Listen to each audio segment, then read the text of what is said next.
Дәл осы красный бархат печеньесін өмірімде бірінші рет жасап өкінгенмай, және де неге мен осы уақытқа дейін жасамағанмын деп өкіндім. Өте дәмді, дәмі ауызда ериді ғой. Алдымен творожный сырға қант ұнтағын салып араластырып аламыз. Біраз қасықтан салып мұздатқышқа шамамен 1 сағатқа қоя тұрамыз.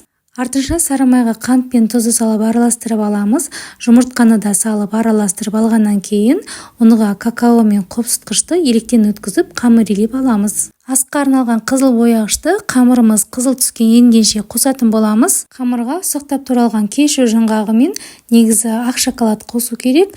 Мен үйдегі барын қостым. Шоколад пен жаңғақты қамырмен біріктіріп 1 сағатқа мұздатқышқа қоя тұрамыз. Немесе кешке жатар алдын холодильникке 1 түнге қойсаңыз да болады. Мұздатылған қамырды салманың көлеміне қарай кішкене бөліктерге бөлетін боламыз. Қамырдың ортасынан шұңқыр жасап, сол жерге салмасын салып, жан-жағын жақсылап жауып, осылай сахарный пудраға салып алсаңыз да болады. Араларын алшақ-алшақ қойып, қызып тұрған пеште 180 градуста 25-30 минут арасында пісіріп алатын боламыз. Піскен печеньемізді қалай білеміз?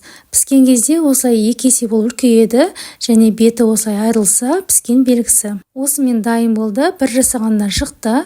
Парақшам пайдалы. Дәл қазір парақшама тіркеліңіз.